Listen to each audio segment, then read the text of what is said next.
ओम सर्वधर्मस्थापकस्तं सर्वधर्मस्वरूपकः आचार्याणां महाचार्य रामकृष्णाय ते नमः।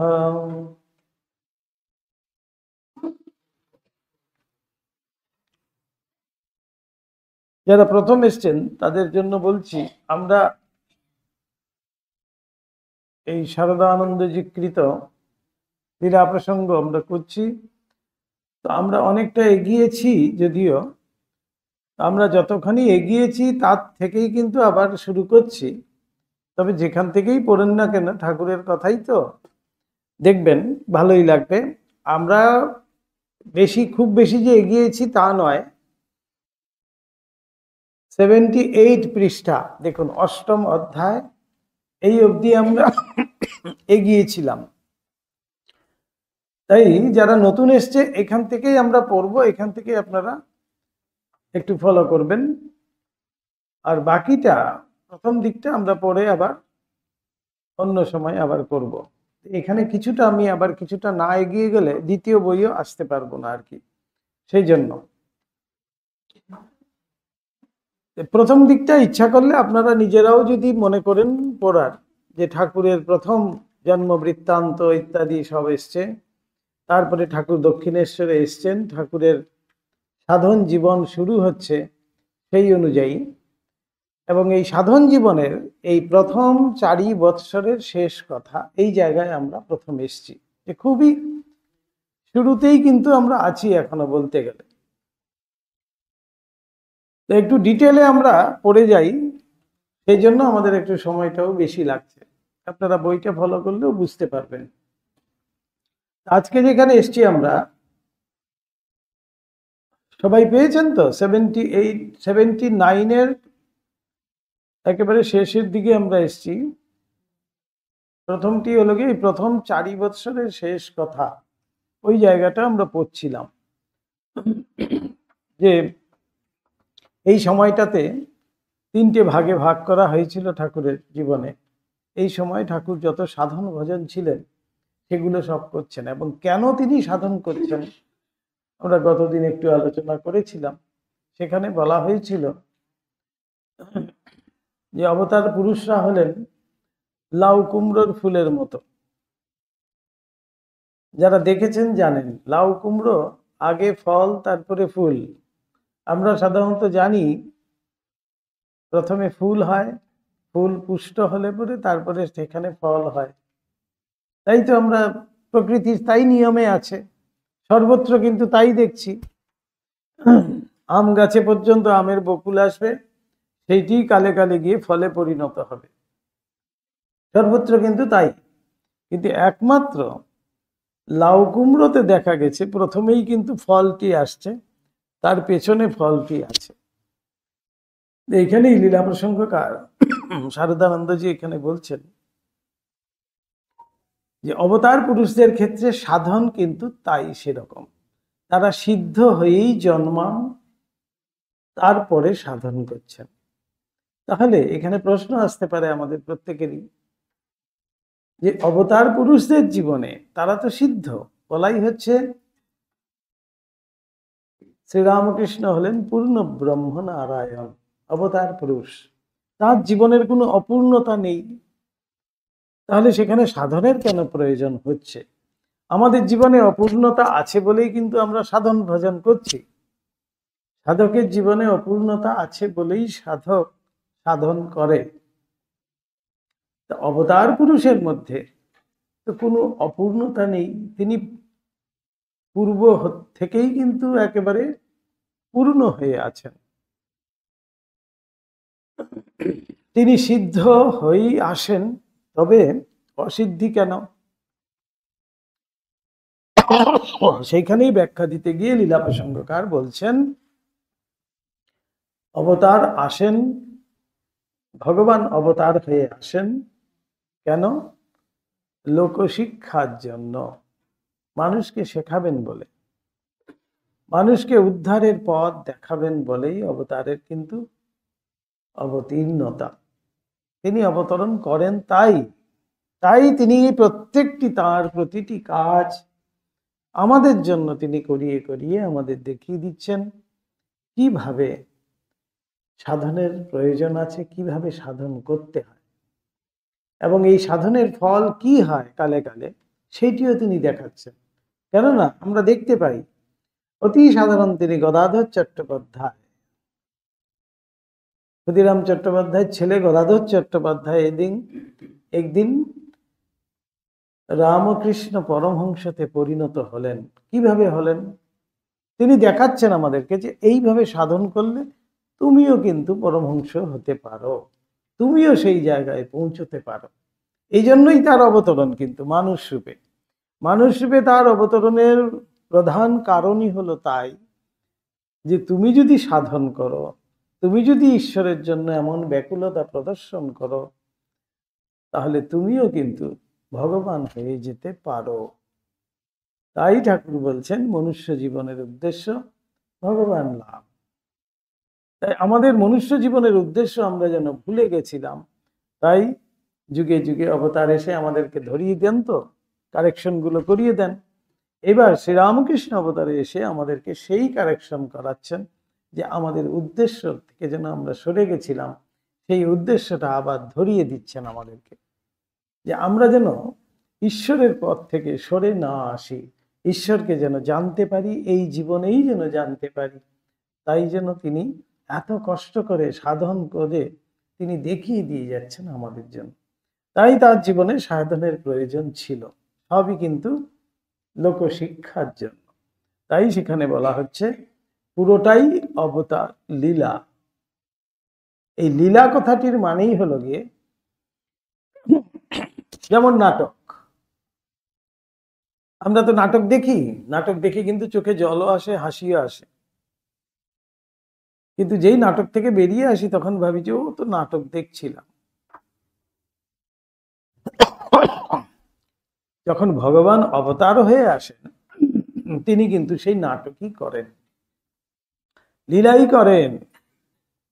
তার কাছে সমস্তই সেগুলো নাটক, আমাদের কাছে কিন্তু সেটি নয়, আমাদের কাছে সেটি বাস্তব। আমরা কিন্তু সেই চোখেই দেখছি এবং সেটাকে জীবনে আদর্শ হিসাবে গ্রহণ করার চেষ্টা করছি।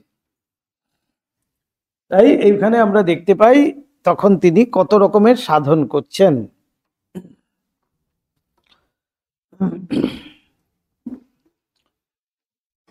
এই দেখুন 79-এ আছে, ওই কালে শ্রী জগদম্বা দর্শন লাভ হইবার পরে ঠাকুরকে আবার সাধন কেন করিতে হইয়াছিল? গুরু উপদেশ, শাস্ত্র বাক্য, নিজ কৃত প্রত্যক্ষের একতা দর্শনে শান্তি লাভ। তার মনে অশান্তি কেন আসবে তাহলে? তিনি তো সব জানেন, তিনি তো পূর্ণ কাম, তিনি তো সিদ্ধ, তিনি তো অবতার পুরুষ, তার মধ্যেই অতৃপ্তি আসছে তাহলে কোত্থেকে? কিছুই নয়, সেই বলছিলাম যে লীলা।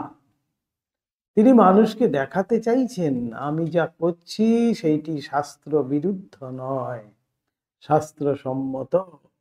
তাই শাস্ত্রসম্মত ভাবে যা যা করণীয় তিনি সব করছেন। তাই মা ঠাকুরের ক্ষেত্রে বলছেন তিনি কিছু ভাঙতে আসেননি, তিনি গড়তে এসেছেন। যে ঠাকুর হাঁচি টিকটিকি পর্যন্ত মানতেন, কোথাও বেরোয়ার আগে পাঁজি দেখতেন বারবেলা আছে কিনা। কি আশ্চর্য, অতি সাধারণ মানুষের মতো ভাবা যায়। দক্ষিণ নাসিকায় প্রথম শ্বাস নিতেন, দক্ষিণ পদ প্রথমে দরজার বাইরে রাখতেন, এত সব নিয়ম মানছেন ঠাকুর। একবারে গোড়া যারা আমরা নিষ্ঠাবান, যারা এইসব মানে, ঠিক তাদের মতো করে ঠাকুর মানছেন। আবার মাকে কেমন বলছেন, মাকে দোষারোপ পর্যন্ত করছেন, তুমি বৃহস্পতিবারের বারবেলায় এসেছে বলে আমার হাতটা ভেঙেছে, এইভাবে দোষারোপও করছেন মাকে। তাহলে ভাবুন অবতার পুরুষ তিনি তো অলৌকিক ভাবে সব করে দিতে পারতেন আমাদের জন্য। এই জন্য শ্রীরামকৃষ্ণ অবতারে আমরা কোনো অলৌকিকত্ব দেখতে পাই না, অলৌকিকত্বকে কোথাও কিন্তু কোনো প্রশ্রয় দেওয়া হয়নি। ঠাকুর মা স্বামীজির জীবনে কোথাও কোনো অলৌকিকত্ব, খুব একটা দুটো খুব অন্তরঙ্গদের মাঝে ছাড়া কোথাও যেমন ভাবে হয়নি। সাধারণত রাম ও কৃষ্ণ, চৈতন্য মহাপ্রভু এমন সব অবতারদের ক্ষেত্রে আমরা কিন্তু দেখছি অনেক অলৌকিকত্ব। এরকম হাত করে দিচ্ছেন, সৃষ্টি হয়ে গেল, আবার এরকম করে দিচ্ছেন, সব ধ্বংস হয়ে গেল, এমন সব আছে। তাই ঠাকুর এক জায়গায় বলছেন, তো ইচ্ছা করলে তো আমি কামার পুকুরটাকে সোনা দিয়ে মুড়িয়ে দিতে পারতাম, তাই তো ক্ষমতা তো ছিল, কিন্তু বললেন না। এই যুগের জন্য তিনি অতি সাধারণ হয়ে, আমাদেরই মতো হয়ে, আমাদের মতো সব করে দেখিয়ে দিয়ে গেলেন। এবং কোনোটাই কিন্তু শাস্ত্র বিরুদ্ধ নয়, শাস্ত্রসম্মত। তাই শাস্ত্রের সাথে মেলানোর জন্যই তিনি যেন আবার এগুলো সাধনগুলো করছেন। এই জন্যই বলছেন, শাস্ত্রবাক্য নিজকৃত প্রত্যক্ষের একতা দর্শনে শান্তি লাভ। যে তিনি জগদম্বাকে যে দেখছেন বা তাঁর জীবনে যা যা ঘটনা হচ্ছে সেগুলো তিনি প্রত্যক্ষ করছেন, সেগুলো কি ঠিক না মাথার খেয়াল, সেইটা ভেবেই কিন্তু তিনি যেন আবার সাধন করলেন, করে দেখলেন যে না, এই কোনো মাথার খেয়াল নয়, এবং শাস্ত্রে এমনটি বলা হয়েছে।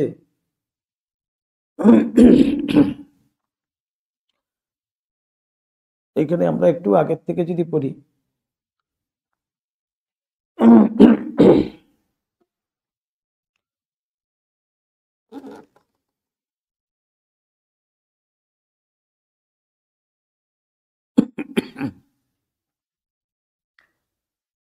ওই কালেই তো ঠাকুর যোগসিদ্ধি ও ঈশ্বর লাভ করিয়া কৃতার্থ হইয়াছিলেন। বলাই হয় যে তিনি তো জগন্মাতার দর্শন লাভ করেছেন, তার মানে তিনি তো সিদ্ধ হয়েই গেছেন। তাহলে আর কেন, আবার কেন সাধনের কি প্রয়োজন? তবে ওই পরে আবার সাধন কেন? উত্তরে বলিতে হয়, একভাবে ওই কথা যথার্থ হইলেও পরবর্তীকালে সাধনায় প্রবৃত্ত হইবার তাহার অন্য প্রয়োজন ছিল। কি সেই প্রয়োজন? সেটাই এখন আমরা বললাম। ঠাকুর বলিতেন, বৃক্ষ লতা সকলের সাধারণ নিয়মে আগে ফুল ফল, যে একটু আগেই বলছিলাম, কিন্তু লাউ কুমড়োর আগে ফল তারপরে ফুল।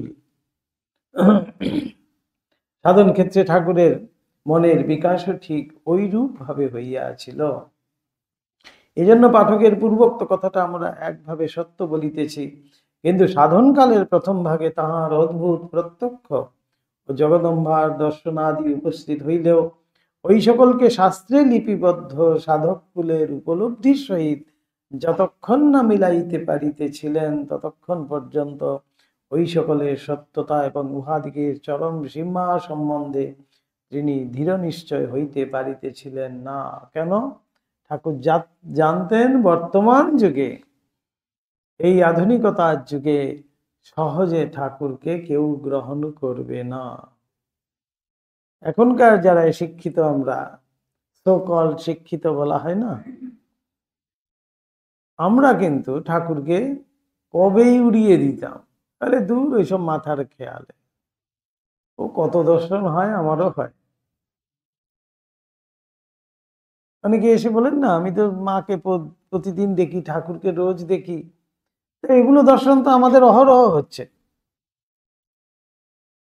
এই ঠাকুর সেই কথা ভেবেই যেন, আজকের কথা ভেবেই যেন তিনি তখন ঠিক করেছিলেন।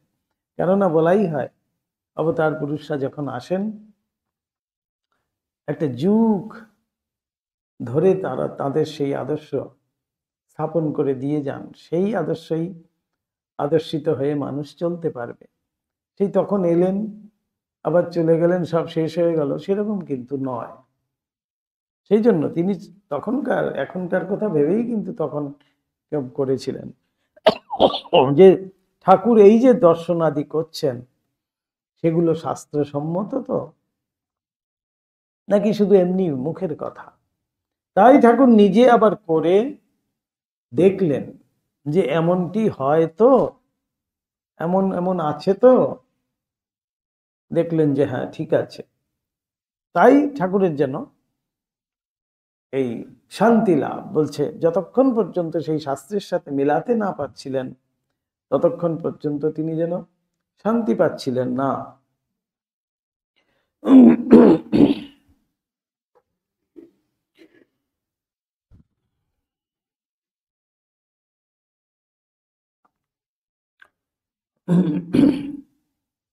কেবলমাত্র অন্তরের ব্যাকুলতা সহায়ে যাহা তিনি ইতপূর্বে প্রত্যক্ষ করিয়াছিলেন, যে আমাদের মনের শুধু কিনা, আমরা অনেক সময় তো অনেক স্বপ্ন দেখে আমি ভাবছি বুঝে পুরো হ্যাঁ আমি ঠিক দেখে নিয়েছি।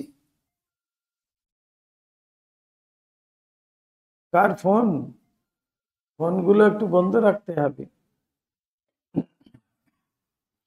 মাথার খেয়াল, অর্থাৎ আমরা তো অনেক সময় স্বপ্ন দেখি, দেখে হয়তো ভাবলাম যে আমার দর্শন হয়ে গেছে। সেটা কি ঠিক? সেটা যতক্ষণ পর্যন্ত আমি প্রত্যক্ষ করতে না পারবো ততক্ষণ পর্যন্ত কিন্তু সেটা ঠিক নয়। স্বপ্ন স্বপ্নই, কল্পনা কল্পনাই।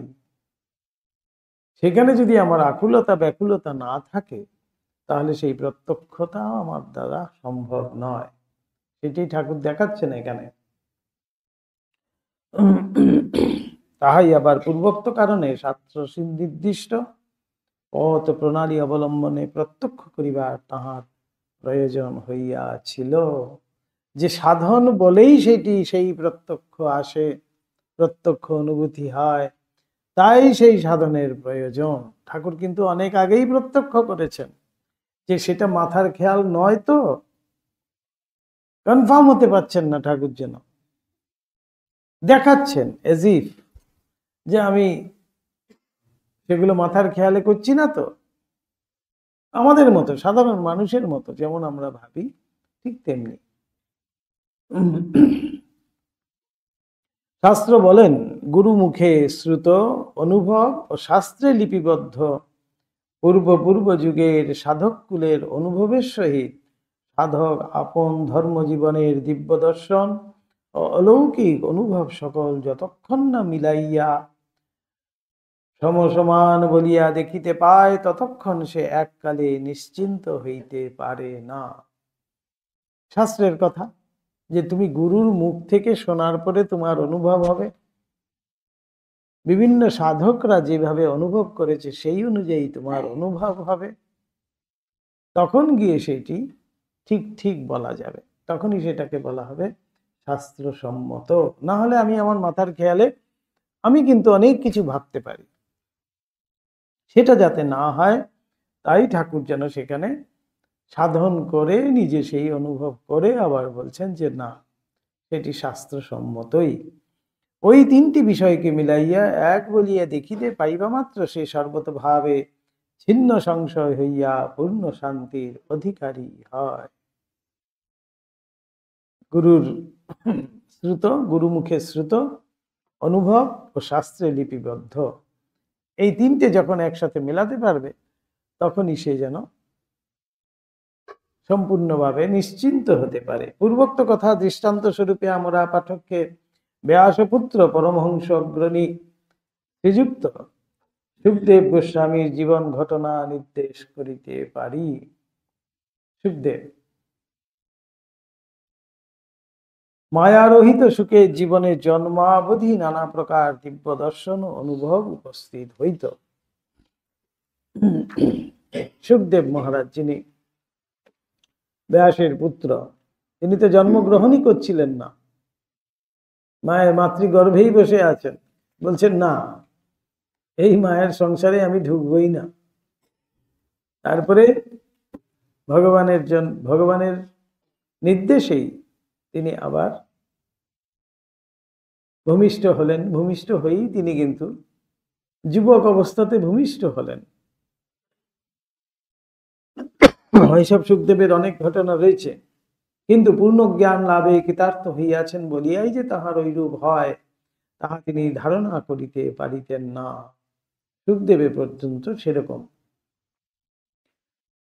মহামতি ব্যাসের নিকট বেদাদি শাস্ত্র অধ্যয়ন সমাপ্ত করিয়া সুখ একদিন পিতাকে বলিলেন, শাস্ত্রে যে সকল অবস্থার কথা লিপিবদ্ধ আছে তাহা আমি আজন্ম অনুভব করিতেছি। ঠাকুরের ক্ষেত্রে আমরা দেখতে পাই তোতাপুরী ব্রহ্মমন্ত্র শুনিয়েছেন। সন্ন্যাসের পরে রেশ মন্ত্র ব্রহ্মমন্ত্র শোনানো হয়। তোতাপুরী ঠাকুরকে শুনিয়েছেন এইভাবে গুরুকরণে, যেমন সন্ন্যাসের সময় আমাদেরকেও সেইভাবেই রেশ মন্ত্র ব্রহ্মমন্ত্র শোনাবেন গুরু। তখনই আমরা সেই মন্ত্রে দীক্ষিত হলাম, তখনই আমি কিন্তু সন্ন্যাস প্রাপ্ত হলাম। তো গুরু সেইভাবে তোতাপুরী যখন ঠাকুরকে ব্রহ্মমন্ত্র শোনাচ্ছেন, প্রেস মন্ত্র শোনাচ্ছেন, ঠাকুর কিন্তু শোনা মাত্রই গভীর সমাধিতে নিমগ্ন হলেন। তখন তোতাপুরী খুব আশ্চর্য হয়ে তিনি ভাবছেন যে এই অবস্থা প্রাপ্ত হতে আমার স্বয়ং 40 বৎসর লেগে গেছে, সেই অবস্থা প্রাপ্ত হতে তার মাত্র এই একটু সময়, এ তো যে সে নয়। তখন তোতাপুরী ঠিক ঠিক যেন চিনতে পারলেন ঠাকুরকে। তখন তিনি বুঝলেন যে আমি ভগবানের নির্দেশে এখানে এসে পৌঁছেছি, এবং ঠাকুরকে আমাকে গুরুরূপে বরণ করাটাও ভগবানের নির্দেশে। এ সবই আগের থেকেই করা রয়েছে। এই যে বলছিলাম একটু আগে, সবই লীলা, সব যেন করাই আছে। যখন তোতাপুরী এসে হাজির হলেন দক্ষিণেশ্বরে, ঠাকুর জিজ্ঞেস করলেন,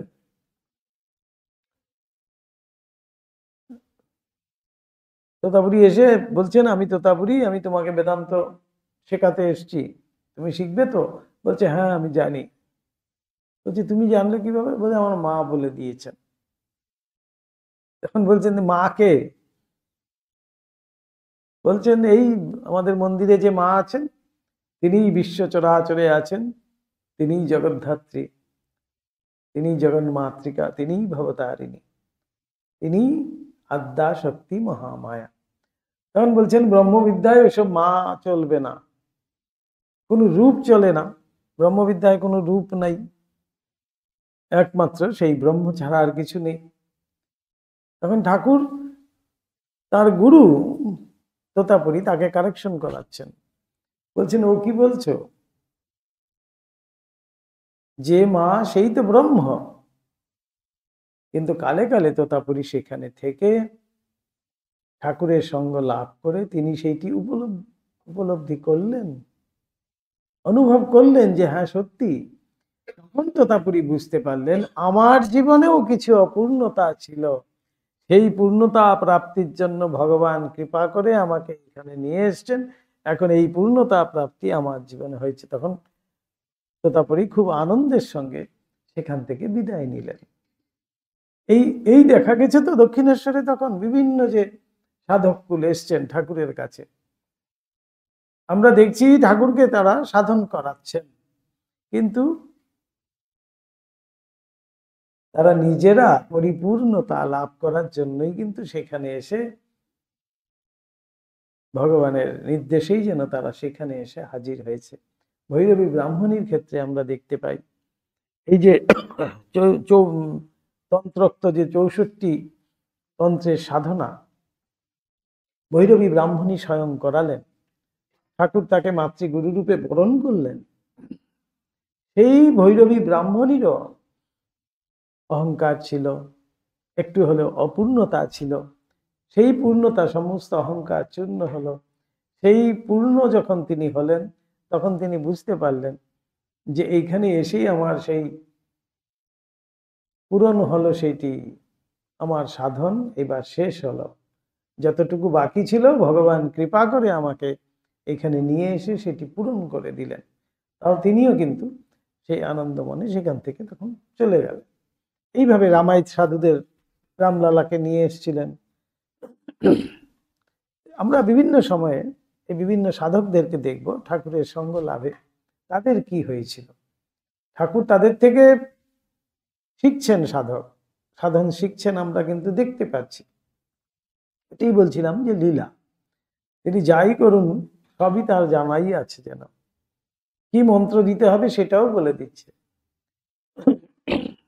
কেশব ভারতীকে মহাপ্রভু বলে দিচ্ছেন, আমাকে এই মন্ত্র আপনি বলে দিন, কিন্তু গুরু মুখে শুনতে হবে, শাস্ত্র বিরুদ্ধ নাইলে হয়ে যাবে।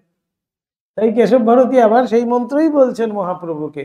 যেই মুহূর্তে নিমাই পণ্ডিত তো তখন সন্ন্যাস নিয়ে তিনি তো শ্রীকৃষ্ণ চৈতন্য নাম হলো, তো কেশব ভারতী তাকে সেই মন্ত্রই শোনালেন। শোনা মাত্রই মহাপ্রভু কিন্তু সেইভাবেই সমাধিস্থ হয়ে গেলেন। তাই অবতার পুরুষদের ক্ষেত্রে সেটা বলা হয় সম্পূর্ণই লীলা। তাদের কাছে গুরুকরণেরও কিছু নেই, সাধনেরও কিছু নেই। তারা শুধুমাত্র লোকশিক্ষার জন্যই এই গুরুকরণ করছেন, সাধন করছেন। সাধারণ মানুষের মতো আকুতি, তাদের মধ্যে সেই ব্যাকুলতা প্রদর্শন করছেন।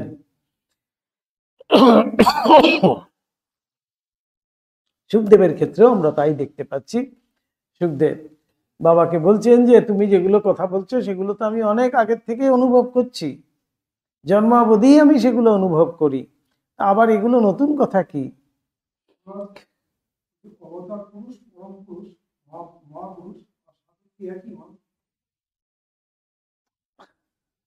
কোথা থেকে কোথায় চলে গেলেন আপনি? কাম টু দ্য কনটেক্সট বলা হচ্ছে, অবতার পুরুষের কথা হচ্ছে এখানে। মহাপুরুষ, সাধন পুরুষ, সাধু পুরুষ এগুলো তো অনেক নিচু থাকে। অবতার মানেই হলো কি ভগবানের কথা বলা হচ্ছে, যে সচ্চিদানন্দ স্বরূপ, যে নির্গুণ নিরাকার পরব্রহ্মের স্বরূপ ভগবান, তিনি কৃপা করে অবতারের রূপ নেন। এই হলো কি অবতার।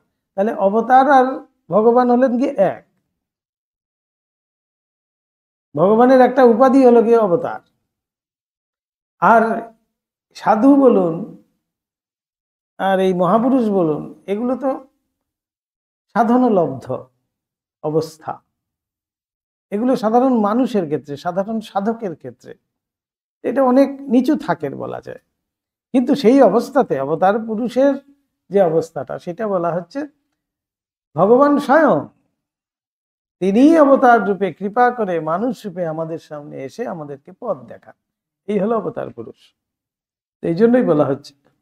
যাই হোক, তো তথাপি আধ্যাত্মিক রাজ্যে চরম সত্য উপলব্ধি করিয়াছি কিনা তৎ বিষয়ে স্থির নিশ্চয় হইতে পারিতেছি না। সুখদেব তখন ভাবছেন যে আমি তো এত সব অনুভব করি ঠিকই, আমি তো সবই দেখি, সবই আমার প্রত্যক্ষ অনুভূতি আছে, কিন্তু সেগুলো কি ঠিক ঠিক শাস্ত্র সম্মত কি সেটা আমি বুঝতে পারছি না। তাই বাবার কাছে তিনি সেগুলো বলছেন। অতএব ওই বিষয়ে আপনি যাহা জ্ঞাত আছেন তাহা আমাকে বলুন, বাবাকে বলছেন ব্যাসদেবকে। ব্যাস ভাবিলেন সুখকে আমি আধ্যাত্মিক লক্ষ্য চরম সত্য সম্বন্ধে সতত উপদেশ দিয়াছি, তথাপি তাহার মন হইতে সন্দেহ দূর হয় নাই। সে মনে করিতেছে পূর্ণ জ্ঞান লাভ করিলে সে সংসার ত্যাগ করিবে ভাবিয়া স্নেহের বশবর্তী হইয়া অথবা অন্য কোনো কারণে আমি তাহাকে সকল কথা বলি নাই।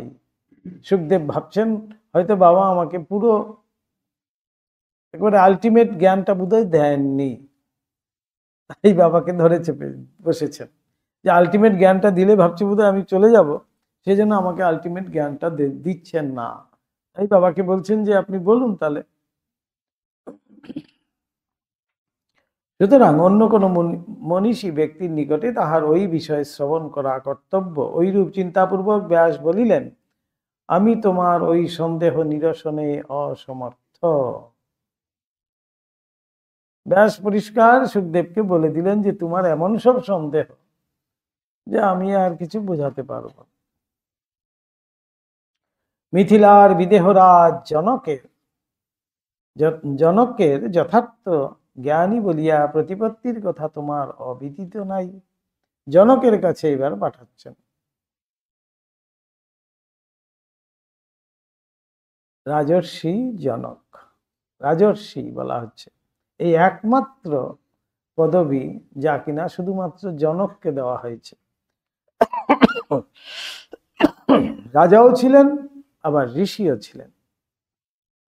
ঋষি মানেন তিনি সর্বত্যাগী, সর্বজ্ঞানের অধিকারী, সর্ববিদ্যায় পারদর্শী, তাকেই ঋষি বলা হচ্ছে। আর রাজা, উৎকৃষ্ট রাজা তিনি। রাজা এবং ঋষি তার মধ্যে দুটো সমানভাবে বর্তমান ছিল বলেই তার নাম হয়েছিল রাজর্ষি। তিনি রাজকার্য চালাচ্ছেন অথচ তিনি ব্রহ্মজ্ঞানী। ব্রহ্মজ্ঞানী একজনের দ্বারা রাজকার্য চালানো, বিষয়াশয় দেখা মোটেই সম্ভব নয়।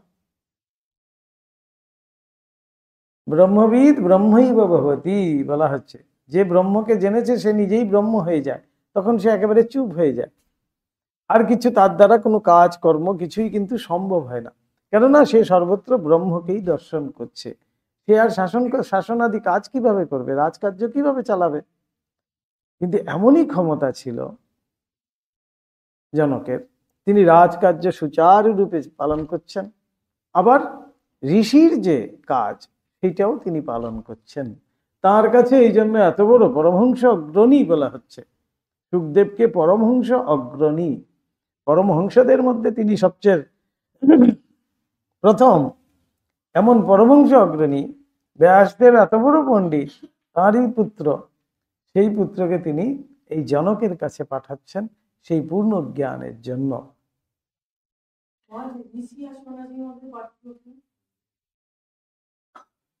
ঋষি বিয়ে করতে পারবে, বিবাহ আদি করতে পারে, ঘর সংসার করতে পারবে, কিন্তু সন্ন্যাসী সংসার বিরাগী হবে।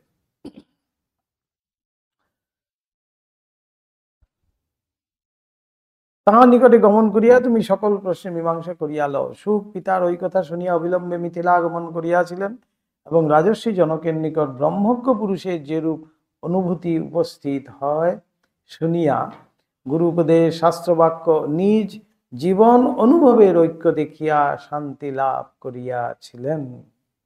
এই জনকের কাছে গিয়েই তিনি যেন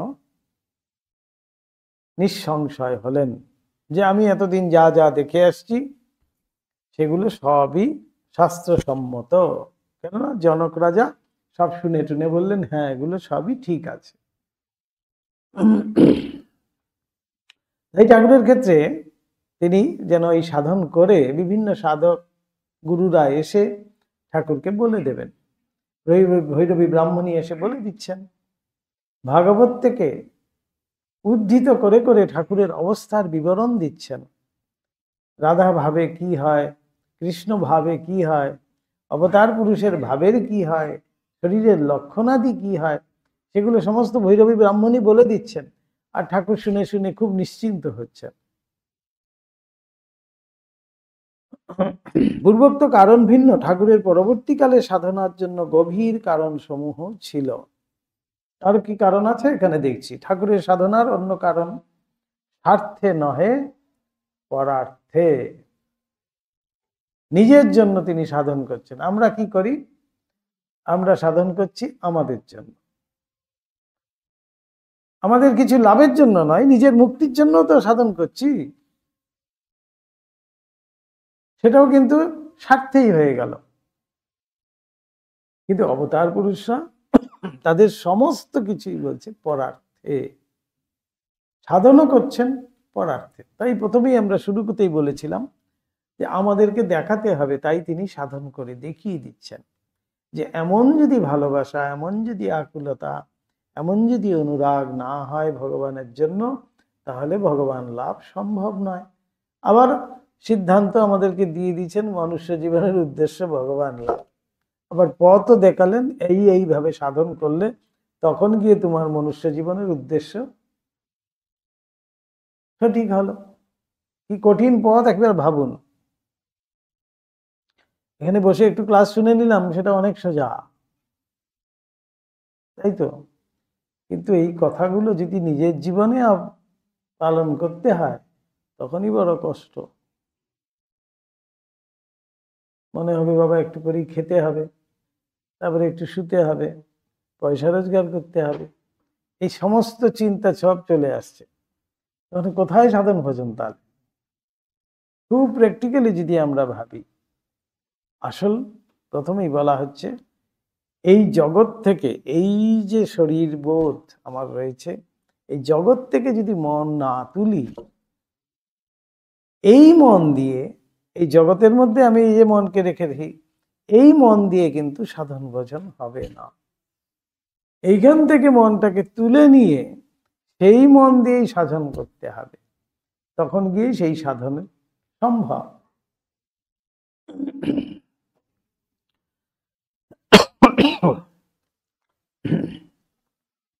শান্তি লাভ করিয়া স্বয়ং কৃতার্থ হইবেন, কেবলমাত্র ইহাই ঠাকুরের সাধনার উদ্দেশ্য ছিল না।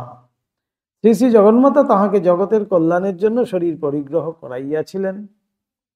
সেই জন্যই পরস্পর বিবদমান ধর্মমত সকলের অনুষ্ঠান করিয়া, পরস্পর বিবদমান ধর্মমত, তখনকার সময় শ্রীরামকৃষ্ণের সময় যদি ভাবা যায়, পরস্পর বিবদমান, সব আপন আপন ধর্ম নিয়ে খুব লড়াই চলছে,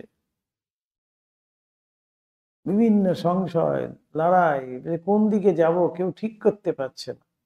ঠিক সেই সময় শ্রীরামকৃষ্ণের আগমন, সেইখানে তিনি সাধন করে মানুষকে বোঝাচ্ছেন এবং সর্বমতের তিনি সাধন করে দেখিয়ে দিয়ে গেলেন।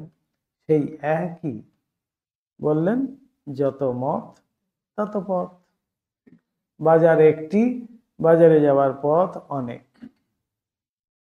একই পুকুর, অনেকগুলো ঘাট, কেউ বলছে পানি, কেউ বলছে জল, কেউ বলছে ওয়াটার, কেউ বলছে একুয়া।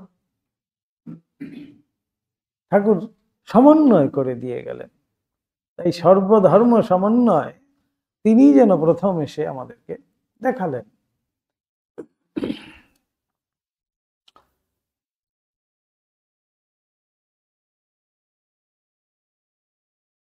সুতরাং সমগ্র আধ্যাত্মিক জগতের আচার্য পদবী গ্রহণের জন্য তাহাকে সকল প্রকার ধর্মমতের সাধনার ও তাহাদিগের চরম উদ্দেশ্যের সহিত পরিচিত হইতে হইয়াছিল, একথা বলা যাইতে পারে। কেন এই লীলা প্রসঙ্গকার কেন ঠাকুরকে আচার্যানাম মহাচার্য কেন বলছেন? আচার্যদেরও তিনি আচার্য, তাই তাকে মহা আচার্য বলা হচ্ছে। কেন বলা হচ্ছে? এই হলো গিয়ে কারণ। আর কোনো আচার্য এমন কাজ করেননি। আচার্য মানেই হলো গিয়ে যিনি আমাদেরকে শিক্ষিত করেন, তাকেই বলা হয় আচার্য। আমাদেরকে পথ দেখান, আমাদেরকে শিক্ষিত করেন, শিক্ষা প্রদান করেন, তাকেই বলা হয় আচার্য। আর কোনো আচার্য এমনটি করতে পারেননি। তিনি বিভিন্ন মতের, বিভিন্ন ধর্ম মতের সমস্ত অনুষ্ঠান করে আমাদেরকে দেখিয়ে দিয়ে গেলেন। তাই তাকে বলা হচ্ছে তিনি আচার্যানাম মহাচার্য। শুদ্ধ তাহাই নহে, কেবলমাত্র অনুষ্ঠান সহায় তাহার ন্যায় নিরক্ষর পুরুষের জীবনে শাস্ত্রে লিপিবদ্ধ অবস্থা সকলের উদয় করিয়া শ্রী শ্রী জগদম্বা ঠাকুরের দ্বারা বর্তমান যুগে বেদ, বাইবেল, পুরাণ, কোরআন আদি সকল ধর্মশাস্ত্রের সত্যতা পুনঃপ্রতিষ্ঠিত করিতে অগ্রসর হইয়াছিলেন। যে ধর্মগ্রন্থে আমাদের যে চরম সিদ্ধান্তের কথা রয়েছে, চরম সত্যর কথা রয়েছে, সেগুলো যেন আবার পুনঃপ্রতিষ্ঠা করার জন্যই ঠাকুরের এই সাধনের প্রয়োজন হয়েছিল। সেই জন্যই স্বয়ং শান্তি লাভ করিবার পরে তাহার সাধনার বিরাম হয় নাই। প্রত্যেক ধর্মমতে সিদ্ধ পুরুষ ও পণ্ডিত সকলকে যথাকালে দক্ষিণেশ্বরে আনয়ন পূর্বক যাবতীয় ধর্মমতের সাধন অনুষ্ঠানের শাস্ত্র সকল শ্রবণ করিবার অধিকার যে জগন্মাতা ঠাকুরকে পূর্বোক্ত প্রয়োজন বিশেষ সাধনের জন্য প্রদান করিয়াছিলেন, একথা আমরা তাহার অদ্ভুত জীবন আলোচনায় যত অগ্রসর হইব তত স্পষ্ট বুঝিতে পারিব। এমন সব কারণ দিয়ে, যুক্তি দিয়ে লীলা প্রসঙ্গকার আমাদেরকে বুঝিয়ে দিচ্ছেন ঠাকুরের এই সাধন করার উদ্দেশ্য কি। কেন স্বভাবতই আমাদের খুব স্বাভাবিকভাবেই প্রশ্ন আসছে, তিনি কেন সাধন করবেন? আমরা মহাপ্রভুর ক্ষেত্রে দেখি কৃষ্ণ নামে পাগল পারা,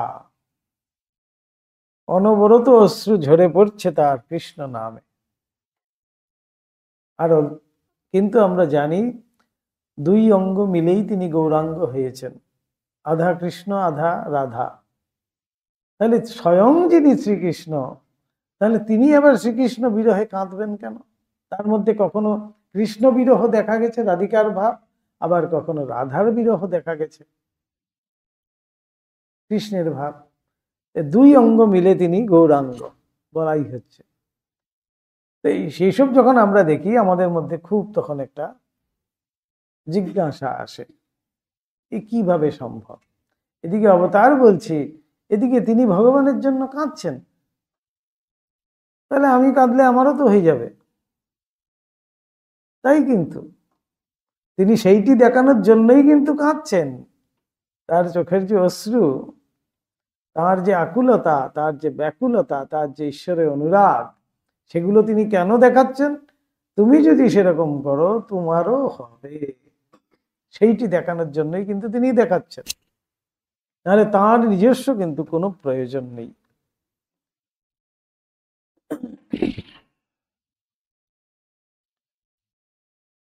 পূর্বে বলিয়াছি, সাধনকালে প্রথম 4 বৎসরে ঈশ্বর দর্শনের জন্য অন্তরের ব্যাকুল আগ্রহই ঠাকুরের প্রধান অবলম্বনীয় হইয়াছিল। এমন কোন লোক ওই সময় তাহার নিকট উপস্থিত হন নাই, যিনি তাহাকে সকল বিষয়ে শাস্ত্র নির্দিষ্ট বিধিবদ্ধ পথে সুচালিত করিয়া আধ্যাত্মিক উন্নতির দিকে অগ্রসর করাইবেন। সুতরাং সকল সাধন প্রণালীর অন্তর্গত তীব্র আগ্রহরূপ সাধারণ বিধি তখন তাহার একমাত্র অবলম্বনীয় হইয়াছিল। কেবলমাত্র উহার সহায়ে ঠাকুরের জগদম্বা দর্শন লাভ হওয়া ইহাই প্রমাণিত হয় যে, বাহ্য কোনো বিষয়ে সহায়তা না পাইলেও একমাত্র ব্যাকুলতা থাকিলেই সাধকের ঈশ্বর লাভ হইতে পারে। এই যে ঠাকুরের জীবনের সাধনের কথা বলা হচ্ছে, এগুলো কিন্তু অনেক পরের কথা। ঠাকুর জগদম্বার দর্শন পেয়েছেন এবং সেই দর্শনকালে তিনি কি সাধন করেছেন? একমাত্র ব্যাকুলতাই তখন সম্বল ছিল তার। মা মা বলে শুধু কেঁদেছেন, আর কিছু নয়। মা দেখা দে, মা দেখা দে বলে এই করেছেন। এই ব্যাকুলতা সহায় তিনি এমন জায়গায় পৌঁছতে পারছেন, সেটাই তিনি আমাদেরকেও দেখাচ্ছেন। আর কোনো সাধনের প্রয়োজনই হবে না, শুধু এই ব্যাকুলতাই যদি কারোর মধ্যে এমন ভাবে আসতে পারে, সেই কিন্তু সেই সাধনার চরম সিদ্ধি লাভ করতে পারে। আর কোনো বিধিই যেন লাগবে না। ঠাকুরও কিন্তু ঠিক বিধি ছাড়াই, আর কোনো অবলম্বন ছাড়াই, কোনো সাধন ছাড়াই তিনি কিন্তু সেই জগদম্বা দর্শন লাভ পর্যন্ত করেছিলেন। তারপরে তিনি এই সাধন সব করছেন। কেন? মেলাচ্ছেন আবার শাস্ত্রের সাথে, যে আমি তো জগদম্বাকে দেখলাম ঠিকই, এটা কি ঠিক দেখা? মেলাতে হবে। মেলাচ্ছেন, তারপরে তখন সাধন করছেন। কিন্তু কেবলমাত্র উহা সহায় সিদ্ধ কাম হইতে হইলে ওই ব্যাকুল আগ্রহের পরিমাণ যে কত অধিক হওয়া আবশ্যক, সেটাই ঠাকুর দেখাচ্ছেন। সেই আবশ্যকতাই কতখানি আবশ্যক আমাদের। আমরা শুধু 1-2 ফোঁটা জল পড়লেই হবে না চোখের থেকে। একদিন একটু ঠাকুরের নাম শুনে আমার চোখে 2 ফোঁটা জল চলে এলো, আমি মনে করলাম আমি ঠাকুরের বোধহয় একেবারে কাছে চলে গেছি। তা কিন্তু নয়, ঠাকুর সেই কেঁদে দেখিয়ে দিলেন কেমন করে কাঁদতে হয়, কেমন করে তার জন্য পাগল হতে হয়।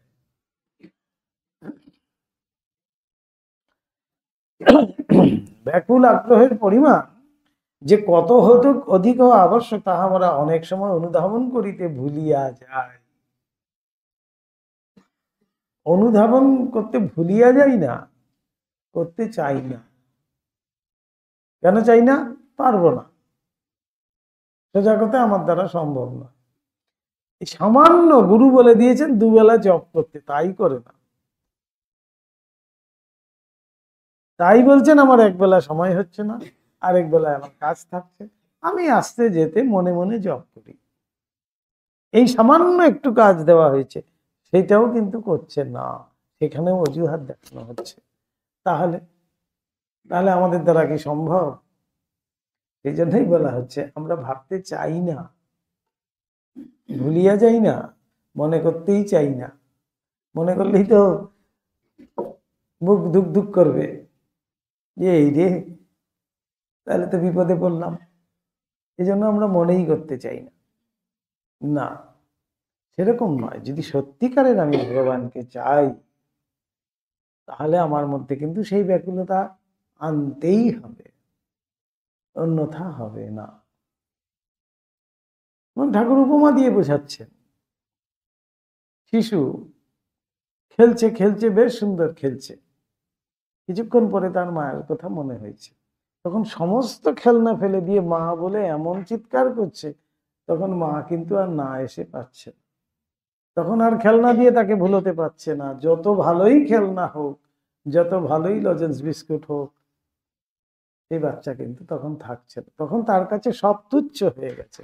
তখন তার একমাত্র উদ্দেশ্য হলো মাকে চাই। তখন কিন্তু মা এসে বাধ্য হয়ে সেই শিশুকে কোলে নেওয়ায়। ঠাকুর এমন উপমা দিয়ে বোঝাচ্ছে।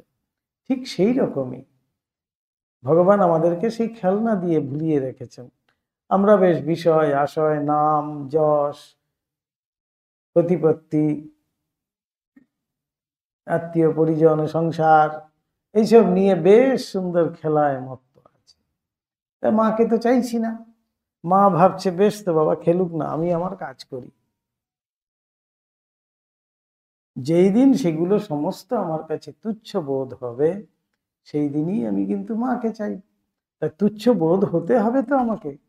এই যে শরীরটি আমার এত আপনার, সেটাকেও তুচ্ছ বোধ করতে হবে। তখনই সেই মায়ের দর্শন পাব, তখনই সেই মাতৃলাভ সম্ভব, তখনই আমরা সেই কোল আশ্রয় লাভ করতে পারি। সোজা কথায় ঠাকুরের কিন্তু সাধনের উদ্দেশ্য সেইটাই, ঠাকুর কিন্তু সেইটাই বুঝিয়ে দিচ্ছেন, সেইটাই আমাদেরকে ধরিয়ে দিচ্ছেন। কথার কথা শুধু বললে হবে না।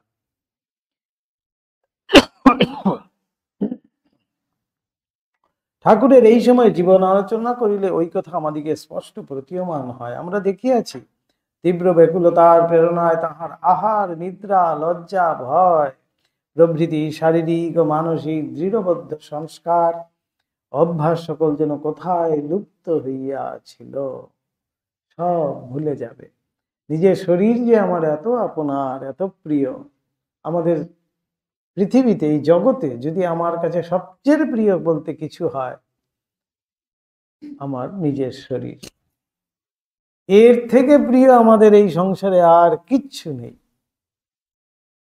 যে যতই বলুক, না না আমার শরীর এতটা প্রিয় নয়, আমার ওই জিনিসটি আমার কাছে খুব প্রিয়, আমার কাছে ও খুব প্রিয়, আমার কাছে উনি খুব প্রিয়, ও উনি ছাড়া আমি বাঁচতেই পারবো না, এ ছাড়া আমি থাকতেই পারবো না, ইত্যাদি অনেক কিছু আমরা কিন্তু বলি।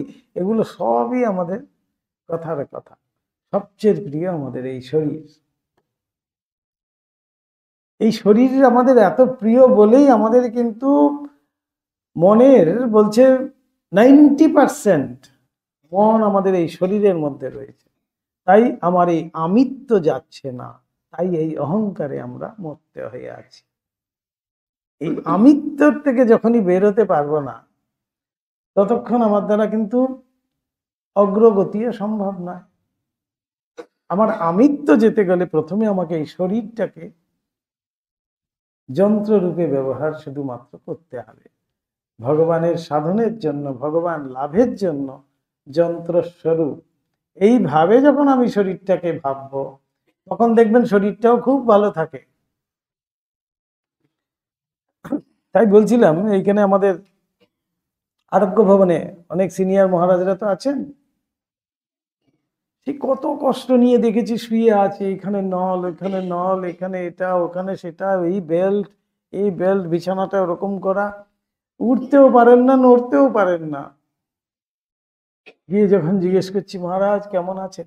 খুব ভালো আছি ভাই, খুব ভালো আছি, তুমি কেমন আছো?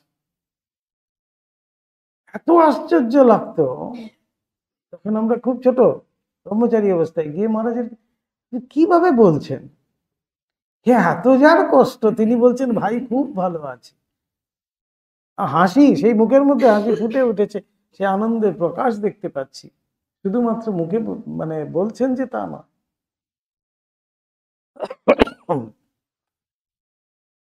সেটা কিভাবে সম্ভব হয়েছে? শরীরটাকে সম্পূর্ণই তুচ্ছ জ্ঞান করেছেন, তাই মন আর শরীরটা সম্পূর্ণ আলাদা। মনটা তো আমার আনন্দে আছে, মনটা তো ঈশ্বর পাদপদ্মে আছে, ঈশ্বরের চিন্তায় মগ্ন আছে, তাই মন খুব আনন্দে আছে। শরীর শরীরের মতো ভুগবে, শরীর তো প্রকৃতির নিয়মে ঘুরছে, প্রকৃতির নিয়মে। আমরা প্রতিদিন যতই মালিশ করি, যতই পালিশ করি, প্রতিদিন কিন্তু সে ক্ষয়ের দিকে এগিয়ে চলেছে প্রকৃতির নিয়মে। প্রত্যেকটা জিনিস ক্ষয়ের দিকে এগিয়ে চলেছে, আমার এই শরীরটিও কিন্তু ক্ষয়ের দিকে এগিয়ে চলেছে। তবুও সেই শরীরটিকে আমি যত্ন করতে এতটুকু অভাব বোধ করছি না। কি হলো,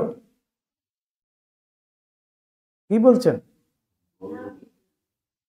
মাঝখানে কথা বলবেন না।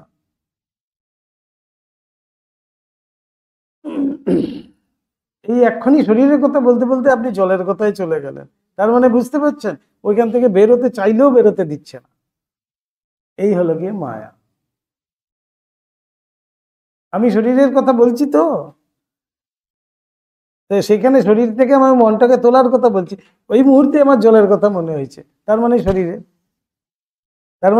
জল চায়। তাই শরীরে আমি কতখানি অ্যালার্ট শরীর নিয়ে, ঠিক সেই শরীরে আবার চলে এলাম মনটা। তাই বলছে এইটাই হলো গিয়ে সবচেয়ে বড় মায়া। এইসব বিষয় আশয়, লোক পরিজন, আত্মীয় পরিজন, এগুলো কিন্তু মায়া নয়। এগুলো খুব সহজ ছাড়া, কিন্তু আসল যে আমাদের এই শরীরের মায়া, এইটি ছাড়া কিন্তু সহজ। তাই বলছেন যে মায়া মুক্ত না হলে কোনো কিছুই হবে না। এই এই মায়ার বন্ধনেই আমরা কিন্তু বিশেষভাবে আবদ্ধ, অষ্টে পৃষ্ঠে বাধা বলছে।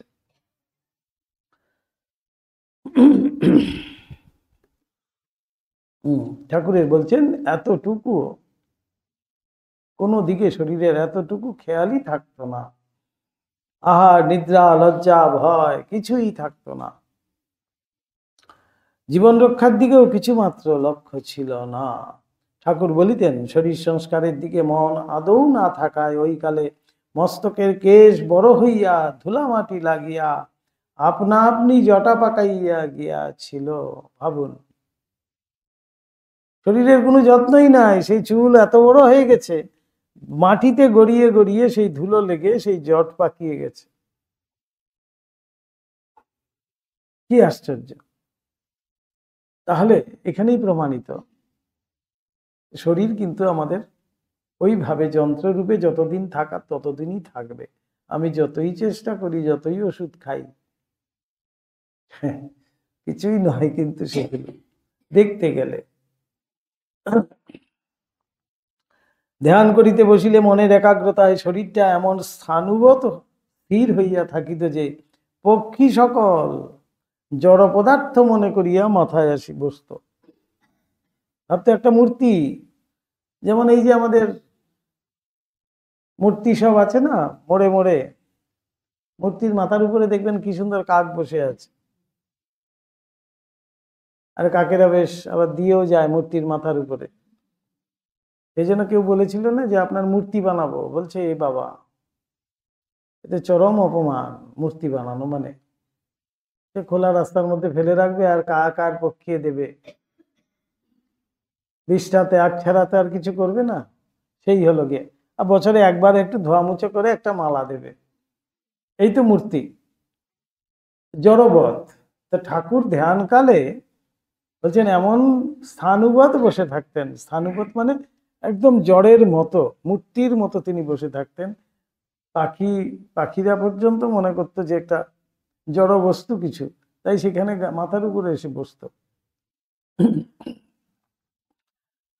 এবং জড় পদার্থ জ্ঞানে নিঃসংকোচে সেখানে বসত এবং আসিয়া বসিয়া থাকিত এবং কেশ মধ্যগত ধূলি রাশি চঞ্চুর দ্বারা নাড়িয়া চারিয়া তন্মধ্যে তন্ডুল কণা আর অন্বেষণ করিত।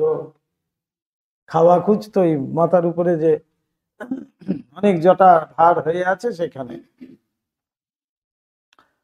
আবার আবার সময়ে সময়ে ভগবত বিরহে অধীর হইয়া ভূমিতে এমন মুখ ঘর্ষণ করিতাম যে কাটিয়া যাইয়া স্থানে স্থানে রক্ত বাহির হইত।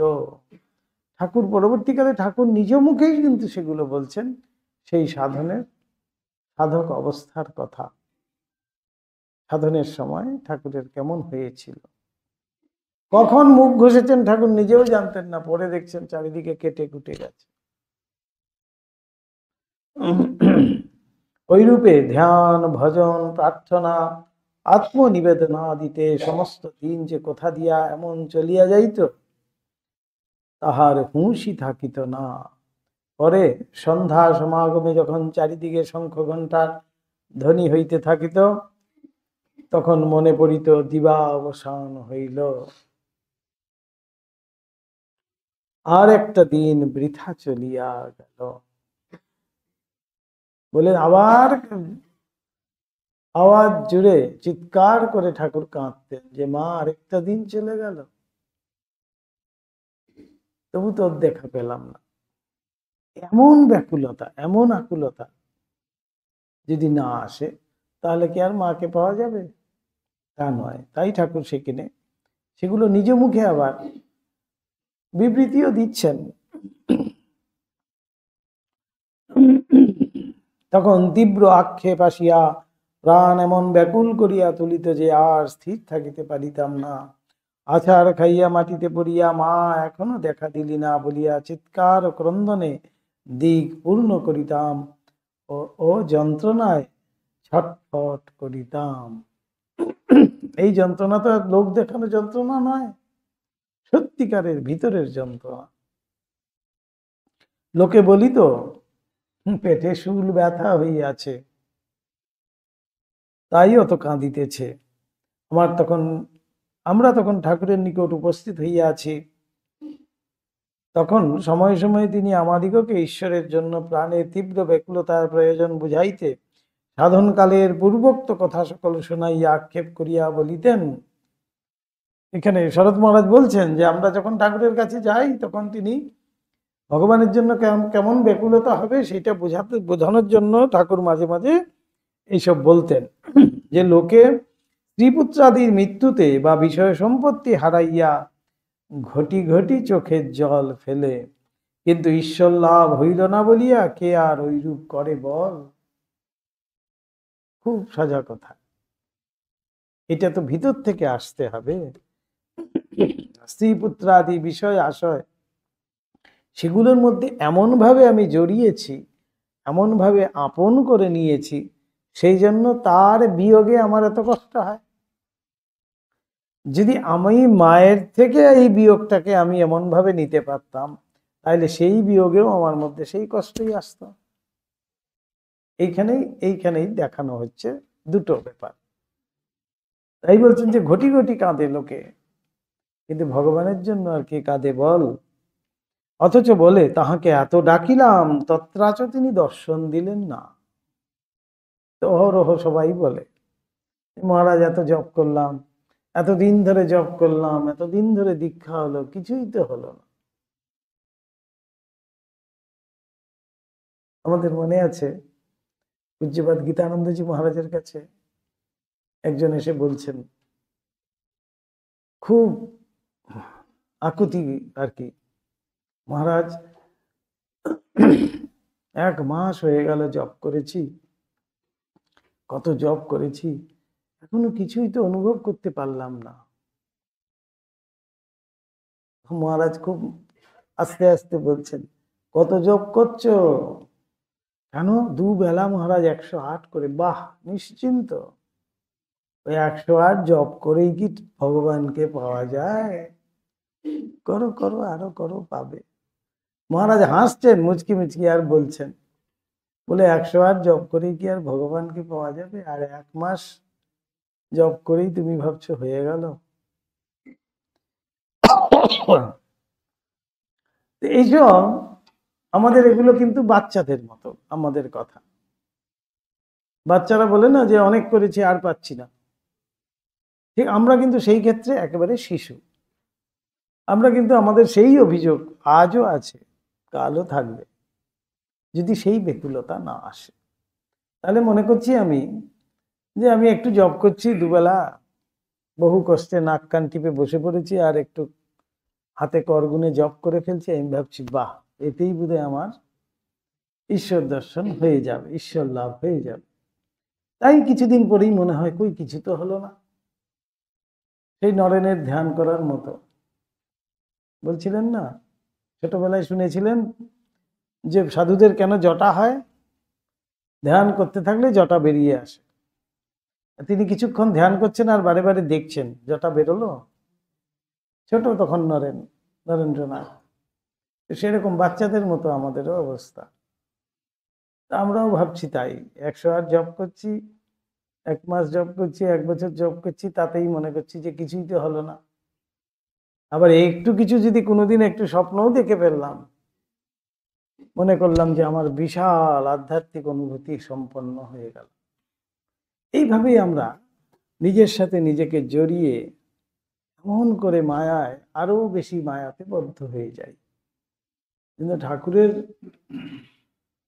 জীবন আমাদের কাছে কেন আদর্শ স্বরূপ বলা হচ্ছে, কেন নেব আমি, সেটাই কিন্তু আমাদের অনুধ্যানের বিষয়।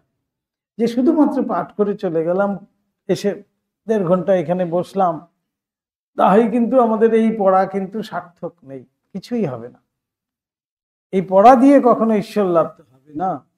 এই পড়ার দ্বারা যাতে আমরা অনুপ্রাণিত হতে পারি, এর যাতে যে আমার মধ্যে যেন সেই আগুনটি যাতে জ্বেলে উঠে, তার জন্যই কিন্তু এই বই শাস্ত্রাদি। বলছেন পাজিতে লেখা আছে, বিষ আড়া জল, টিপলে 1 ফোঁটাও পড়ে না। বলছেন 1 ফোঁটাও পড়, 1 ফোঁটাও পড়ে না। তাই শাস্ত্রে হয়তো অনেক কিছু থাকবে, বইতে হয়তো অনেক কিছু থাকবে, কিন্তু সেইটি আমার জীবনে প্রতিফলিত যদি আমি করতে না পারি, কিছুটা যদি নিতে না পারি, তাহলে কিন্তু সার্থকতা নেই। তাহলে এই বছর বছর 1500 টাকা দেবো আর ভর্তি হবে আর এসে বসে থাকবো, যাওয়ার সময় একটু চা খেয়ে চলে গেলাম, বাহ, তাহলে হবে না, নিতে হবে। না হলে দেখুন, এ তো আর সার্টিফিকেটের জন্য নয় পড়া, বা এখান থেকে আমি কোনো কোনো ডিগ্রি বিদ্বান হব সেটার জন্য না। শুধুমাত্র নিজের মধ্যে সেটি জেগে উঠুক, এই অনুপ্রেরণা আসুক আমার মধ্যে, যাতে ঠাকুরের জীবনটিকে আমি ভালোভাবে যাতে নিতে পারি, ধরতে পারি, সেটার জন্যই কিন্তু এই পড়াশোনা। স্পিরিচুয়াল হেরিটেজ যে নাম দেওয়া হয়েছে এটি কেন? তো সেখানে ঠাকুর বলে দিচ্ছেন, ঠাকুর নিজেই কিন্তু সব বলছেন, অথচ বলে তাহাকে এত ডাকিলাম তত্রাচ তিনি দর্শন দিলেন না। ঈশ্বরের জন্য ঐরূপ ব্যাকুল ভাবে একবার ক্রন্দন করুক দেখি, কেমন না তিনি দর্শন দেন। ঠাকুর এক জায়গায় বলেছেন খুব সুন্দর, কলিযুগে 1 দিন 1 রাত কেউ যদি ভগবানের জন্য কাঁদতে পারে, তাহলে তারই ভগবান দর্শন সম্ভব। কলিযুগে এইটি সাধন একটা ঠাকুর দিয়ে গেছেন, কথামৃতেই আছে। 1 দিন 1 রাত ভগবানের জন্য শুধু কাঁদতে হবে। আমরা তো অনেক চেষ্টা করেছি, কোথায় হয় না। 1 দিন 1 রাত মানে পুরো 24 ঘন্টা, আরো 12 ঘন্টা ধরুন, শুধু ভগবানের জন্য কেঁদে যেতে হবে, তাহলেই বলছেন ভগবান দর্শন হয়ে যাবে। ঠাকুরের কথা, ব্রহ্মবাক্য একেবারে, কখনো অন্যথা হতে পারে না। যদি কেউ কাঁদতে পারে ভগবানের জন্য, তাহলে কিন্তু তাঁরও দর্শন লাভ সম্ভব। কথাগুলি আমাদের মর্মে মর্মে আঘাত করিত। লীলা প্রসঙ্গকার এখানে বলছেন যে যখন ঠাকুর বলতেন, তখন কথাগুলি আমাদের মর্মে মর্মে আঘাত করিত। এখনো যখন আমরা পড়ি, দেখুন আমাদেরও মর্মে মর্মে আঘাত করছে, কিন্তু সেই আঘাতের আর কোনো প্রতিফলন নেই, ওই আঘাতটুকুই মাত্র হচ্ছে।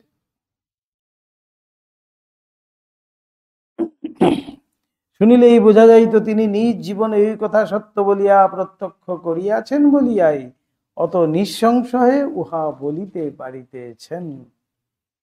কেন? একজন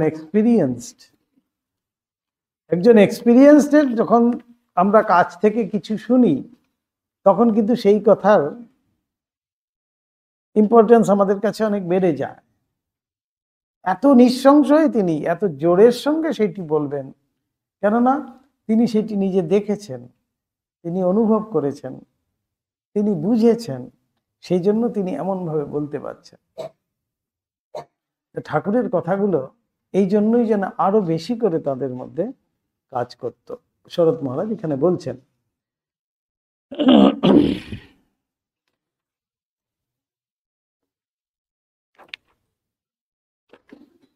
সাধনকালের প্রথম 4 বৎসর ঠাকুর জগদম্বা দর্শন মাত্র করিয়াই নিশ্চিন্ত ছিলেন না।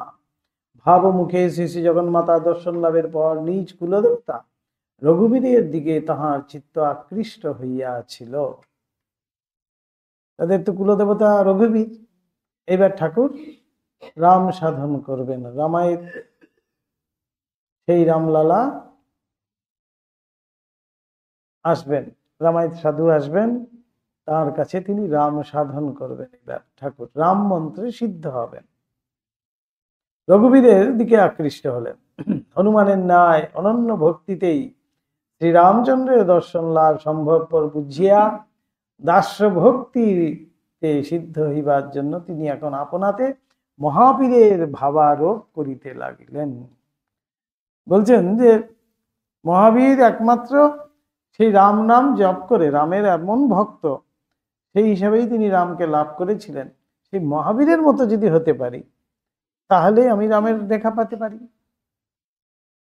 এবার মহাবীরের ভাব তিনি নিজের মধ্যে আরোপ করতে শুরু করলেন। এমন আরো ঠাকুর যেটা ভাবতেন সেটা কিন্তু সম্পূর্ণ হয়ে যেতেন। ধুতির কাঁচাটা লেজের মতো করে পড়েছেন, আর গোটা ফল ছাড়া কিছু খেতেন না, আর গাছের উপরে উঠে বসে থাকতেন। এইগুলো যদি আমরা এখন ভাবলে মনে হয় যে এ তো পাগলের কাণ্ড, কিন্তু না, এটা নিজস্ব। বলছেন এমনই ভাবতে ভাবতে তার সেই টেল এন্ড, আমাদের যে টেল এন্ড হয় একেবারে মেরুদণ্ডের যে শেষ, সেখানে 2 ইঞ্চির মতো একটি লেজের মতো ঠাকুরের বেরিয়েও ছিল। এমন ভেবেছেন, লেজের আকারে একটু বেরিয়েও গেছিল তিনি।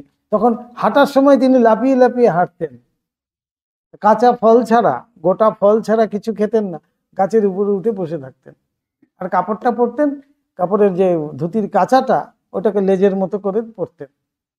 এত সব কাণ্ড যে শুধু করেছেন ভেবেছেন তা নয়। দেখুন, মহাবীরের ভাবারোপ করিয়া কিছুদিনের জন্য সাধনায় প্রবৃত্ত হইয়াছিলেন। নিরন্তর মহাবীরের চিন্তা করিতে করিতে এই সময় তিনি ওই আদর্শে এতদূর তন্ময় হইয়াছিলেন যে আপনার পৃথক অস্তিত্ব ও ব্যক্তিত্বের কথা কিছুকালের জন্য একেবারে ভুলিয়া গিয়াছিলেন। তিনি বলিতেন, ওই সময় আহার বিহারাদিতে সকল কার্য হনুমানের ন্যায় করিতে হইত, ইচ্ছা করিয়া যে করিতাম তাহা নহে।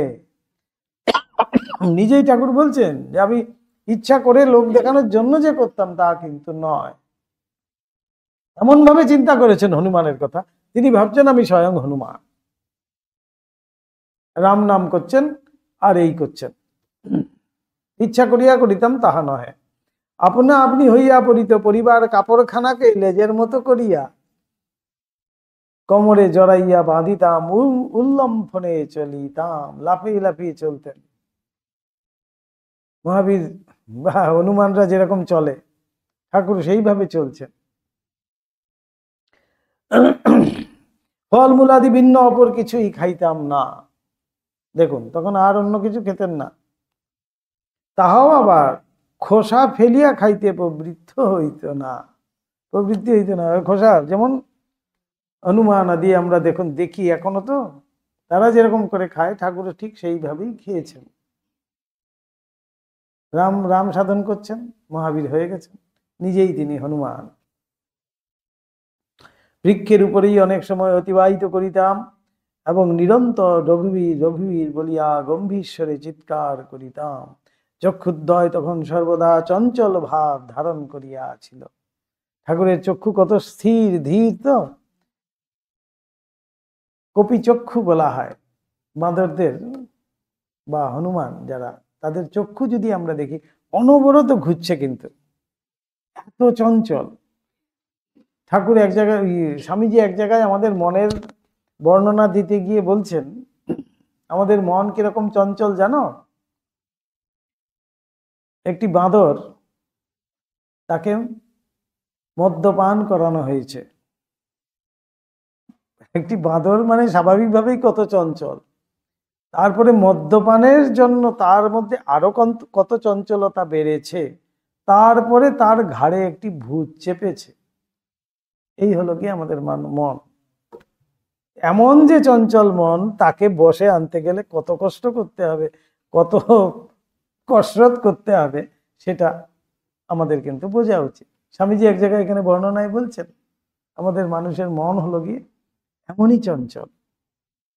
বাঁদর, তাকে মদ্যপান করানো হয়েছে, তারপরে তার ঘাড়ে একটি ভূত চেপেছে। ও, তার লেজে আবার একটি বৃশ্চিক দংশন করেছে। হ্যাঁ, 4টে আছে। তার লেজে আবার একটি বৃশ্চিকে এসে দংশন করেছে। তারপরে তার মধ্যে যে চঞ্চলতার সৃষ্টি হবে, সেই চঞ্চলতাই হলো গিয়ে আমাদের মন। সেই মনে আমি ঈশ্বরকে বসাবো গেলে কিভাবে? এই একটা একটা করে আমাদের এই চঞ্চলতা দূর করতে হবে প্রথমে। সেই রকম ঠাকুরের চোখেরও তখন সেই এমন ভাব হয়েছে, চোখের মধ্যে চঞ্চলতা চলে এসেছিল। এবং আশ্চর্যের বিষয়, মেরুদণ্ডের শেষ ভাগটা ওই সময় প্রায় 1 ইঞ্চি বাড়িয়া গিয়াছিল। 1 ইঞ্চি পরিমাণ লেজের মতো বেরিয়ে গেছিল ঠাকুরের। Enlargement of the coccyx. Coccyx আমাদের আছে না, কক্সিক্স বলা হয়, সেটা কক্সিস 1 ইঞ্চি বেড়ে গেছে, অর্থাৎ টেল এন্ড যেটাকে বলা হচ্ছে। মেরুদণ্ডটা যেখানে গিয়ে শেষ হচ্ছে সেটাকেই বলা হয় টেল এন্ড আমাদের। ওইখানটায় 1 ইঞ্চি ঠাকুরের বেড়ে গেছিল লেজের মতো। ওইটা বেড়ে গিয়েই তো আমাদের পশুদের যেমন দেখা যায়, ওইটাই মেরুদণ্ডটাই বেড়ে গিয়ে কিন্তু লেজ হয়েছে। ঠাকুরের ভিতরে তাই দেখা গেছে। শেষোক্ত কথাটি শুনিয়া আমরা জিজ্ঞাসা করিয়াছিলাম, মহাশয়, আপনার শরীরে ওই অংশ কি এখনো ওইরূপ আছে? শরৎ মহারাজেরা সব জিজ্ঞেস করছেন, তাহলে হয়তো দেখতে চাইতেন। উত্তরে তিনি বলিয়াছিলেন, না, মনের উপর হইতে ওইভাবে প্রভুত্ব চলিয়া যাইবার কালে উহা ধীরে ধীরে পূর্বের ন্যায় স্বাভাবিক আকার ধারণ করিয়াছিল। দাস্যভক্তি সাধনকালে ঠাকুরের জীবনে এক অভূতপূর্ব দর্শন ও অনুভব আসিয়া উপস্থিত হয়। ওই দর্শন ও অনুভব তাহার ইতঃপূর্বের দর্শন প্রত্যক্ষাদি হইতে এত নতুন ধরনের ছিল যে উহা তাহার মনে গভীরভাবে অঙ্কিত হইয়া স্মৃতিতে সর্বক্ষণ জাগরুক ছিল। তিনি বলিতেন, ওইকালে পঞ্চবটী তলে একদিন বসে আছি, ধ্যানে চিন্তা কিছু যে করিতেছিলাম তাহা নয়, অমনি বসিয়াছিলাম। এমন সময়ে নিরুপমা জ্যোতির্ময়ী ঠাকুরের একটা বিশেষ দর্শন। দেখুন, সেই মহামায়ার দর্শন হচ্ছে। শ্রীমূর্তি অদূরে আবির্ভূতা হইয়া স্থানটিকে আলোকিত করিয়া তুলিল। ওই মূর্তিটিকেই তখন যে কেবল দেখিতে পাইতেছিলাম তাহা নয়, পঞ্চবটির গাছপালা, গঙ্গা ইত্যাদি সকল পদার্থই দেখিতে পাইতেছিলাম। দেখিলাম মূর্তিটি মানবীর, কারণ উহা দেবীদিগের ন্যায় ত্রিনয়ন সম্পন্না নহে, কিন্তু প্রেম, দুঃখ, করুণা, সহিষ্ণুতা পূর্ণ সেই মুখের ন্যায় অপূর্ব অজস্বী গম্ভীর ভাব দেবী মূর্তি সকলেও সচরাচর দেখা যায় না।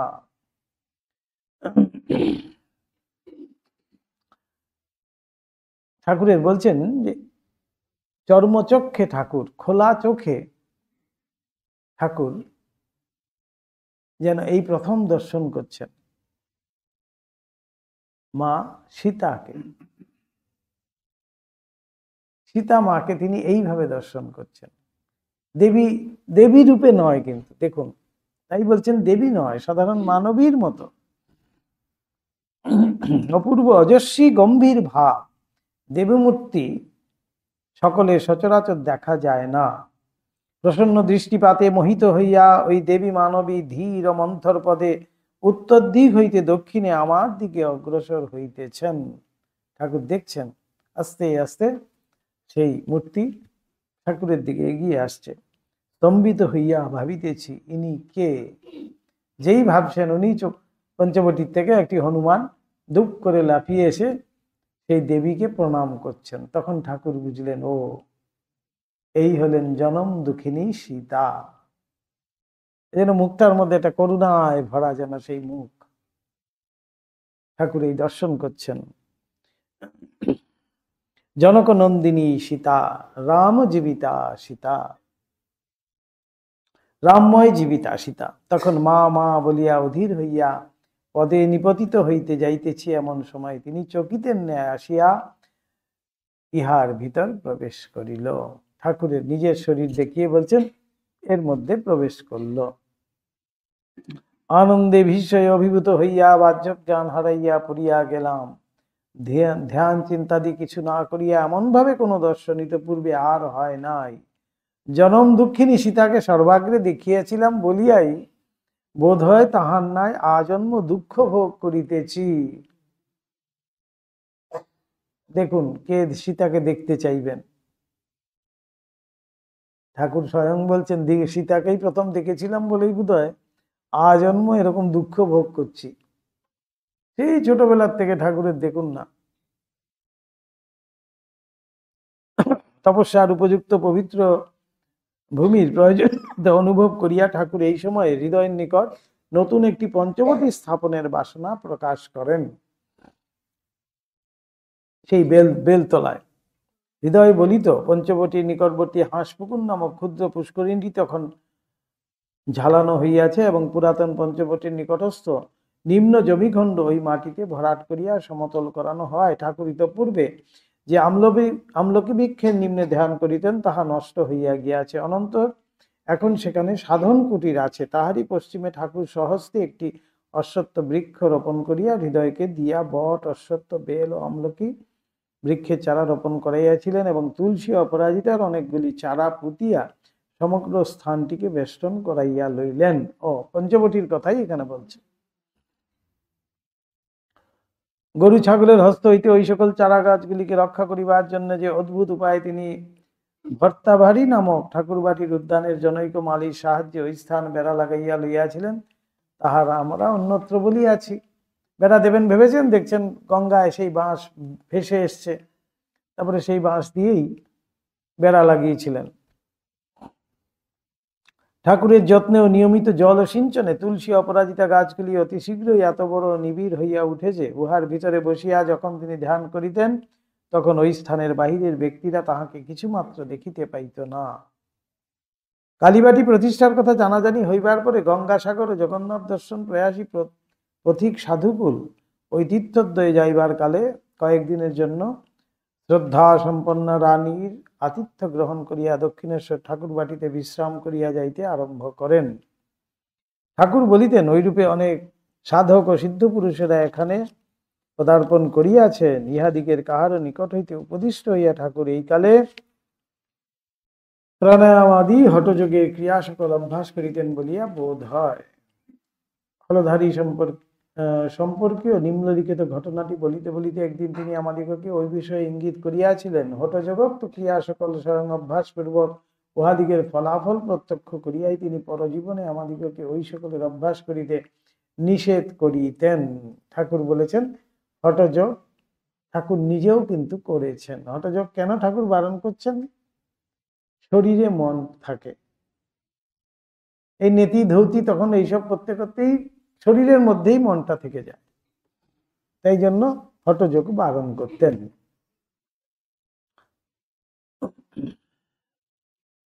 ওই সকল সাধন একালের পক্ষে নয়। কলিতে জীব অল্পায়ু অন্নগ্রত প্রাণ। এখন হঠযোগ অভ্যাসপূর্বক শরীর দৃঢ় করিয়া লইয়া রাজযোগ সহায় ঈশ্বরকে ডাকিবে, তাহার সময় কোথায়? এখন আর তো সময় নেই বেশি। আগেকার দিনের এসব ছিল। হঠযোগে প্রথম শরীরটাকে ঠিক করবে, তারপরে রাজযোগে যোগ করবে, তারপরে ঠাকুর ভগবানকে লাভ করবে। এখন সেই সব সময় নাই। হঠযোগের ক্রিয়া সকল অভ্যাস করিতে হইলে সিদ্ধ গুরুর সঙ্গে নিরন্তর থাকিতে হয় এবং আহার বিহারাদি সকল বিষয়ে তাহার উপদেশ লইয়া কঠোর নিয়ম সকল রক্ষা করিতে হয়। হঠযোগ মোটেই সোজা কিছু নয়। অনেকেই মনে করেন আমি প্রাণায়াম করে ফেলবো, এই করে ফেলবো। হঠযোগ মুজেই কিন্তু করা উচিত নয়। স্বামীজি যেগুলো বারবার বারণ করছেন আমাদের রাজযোগে, গুরুর উপস্থিতি ছাড়া, গুরুর উপদেশ ছাড়া এই রাজযোগ হঠযোগ এগুলো প্র্যাকটিস মোটেই করা উচিত নয়। নিয়মের এতটুকু ব্যতিক্রম হইলে শরীরে ব্যাধি উপস্থিত এবং অনেক সময় সাধকের মৃত্যুও হইয়া থাকে। উল্টোপাল্টা করলে মস্তিষ্ক বিকৃত হবে, স্বামীজি বলছেন। এখানে ঠাকুর বলছেন মৃত্যুও হতে পারে, সেই জন্য ওই সকল করিবার আবশ্যকতা নাই। মন নিরোধের জন্যই তো প্রাণায়াম কুম্ভকাতি করিয়া বায়ু নিরোধ করা। ঈশ্বরের ভক্তি সংযুক্ত ধ্যানে মন ও বায়ু উভয়ই শত নিরুদ্ধ হইয়া আসিবে। কি সহজ সরল পদ্ধতি ঠাকুর আমাদের জন্য নিরূপণ করে গেছেন। দেখুন, এত সব হঠযোগ, রাজযোগ, ওইসবের দ্বারা মনকে নিরুদ্ধ করার কোনো দরকার নেই, শ্বাসকে নিরুদ্ধ করার কোনো দরকার নেই। বলছি ভগবানের শুদ্ধভাবে ভগবানের মন, ভগবানের নাম নিলে পরেই মন কিন্তু শান্ত হয়, তারপরে আমাদের শ্বাস প্রশ্বাস নিরুদ্ধ হয়। কলিতে জীব অল্পায়ু অল্প শক্তি বলিয়া ভগবান কৃপা করিয়া তাহার জন্য ঈশ্বর লাভের পথ সুগম করিয়া দিয়াছেন। ঠাকুর নিজে বলছেন, এত সোজা করে দিয়েছে। কলিতে বারবার বলছেন কলিতে নাম সার। এই মহাপ্রভু সেটি বলে গেছেন, কলৌ নাস্তব্য গতির অন্যথা হরির নামৈব কেবলম। স্ত্রীপুত্রের বিয়োগে প্রাণে যেরূপ ব্যাকুলতা অভাববোধ আসে, ঈশ্বরের জন্য সেই রূপ ব্যাকুলতা 24 ঘন্টা মাত্র কাহার প্রাণে স্থায়ী হইলে তিনি তাহাকে এককালে দেখা দিবেনই দেবেন। ঠাকুর নিজে বলছেন 24 ঘন্টা, আমি তো একটু বেশি বলেছিলাম। দেখুন ঠাকুর জোরের সঙ্গে বলছেন দিবেনই দিবেন। 24 ঘন্টা যদি ওই ব্যাকুলতা আমাদের মধ্যে থাকে, তাহলে তার দর্শন লাভ সম্ভব। দেখা যাক কতটুকু আসে, আমাদের তো জানি না। এই করে করে যদি কিছু আসে। আজ এই পর্যন্তই। ওম নিরঞ্জনম নিত্যম অনন্ত রূপম ভক্তানুকম্পাধৃত বিগ্রহং বৈ ঈশাবতারং পরমেশমিদ্যম তম রামকৃষ্ণম শিরসা নমামহম। ওম শান্তি শান্তি শান্তি। হরি ওম তৎসৎ। শ্রীরামকৃষ্ণার্পণমস্তু।